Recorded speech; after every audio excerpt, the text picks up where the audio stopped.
गांव के किनारे एक पुराना खंडहर सा दिखने वाला मकान था। इस मकान के बारे में गांव वालों का कहना था कि वहां एक श्रापित गुड़िया घर है।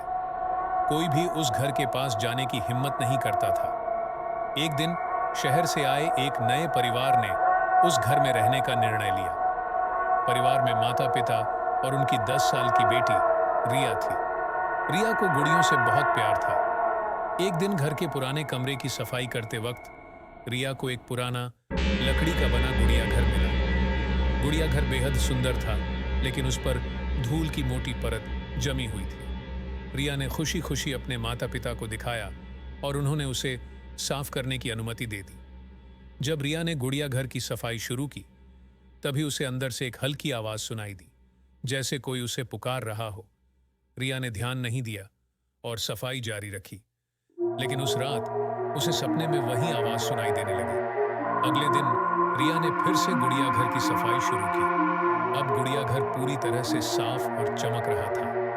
रिया ने ध्यान दिया कि गुड़िया घर के छोटे छोटे कमरे असली घर की तरह सजाए गए थे। तभी अचानक गुड़िया घर की एक गुड़िया ने अपनी जगह से हिलना शुरू कर दिया। रिया ने समझा कि यह उसकी कल्पना हो सकती है, लेकिन उसकी जिज्ञासा बढ़ती गई। रात होते ही रिया को फिर से वही आवाज सुनाई दी। इस बार आवाज और स्पष्ट थी, जैसे कोई मदद की गुहार लगा रहा हो। रिया ने हिम्मत जुटाई और गुड़िया घर को ध्यान से देखने लगी। तभी उसने देखा कि गुड़िया घर के दरवाजे खुद ब खुद खुल गए और अंदर की गुड़िया उसे घूर रही थी। रिया ने डर के मारे चीख मारी और भागकर अपने माता पिता के पास पहुंची। रिया के माता पिता ने उसे सांत्वना दी और उसे सोने के लिए भेज दिया। लेकिन उसी रात रिया के कमरे से एक तेज चीख सुनाई दी।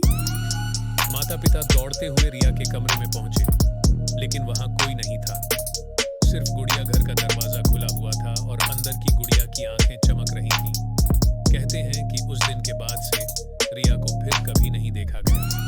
गांव वालों का मानना है कि रिया अब उस श्रापित गुड़िया घर का हिस्सा बन गई है और वो गुड़िया घर अब भी उसी पुराने मकान में है, नए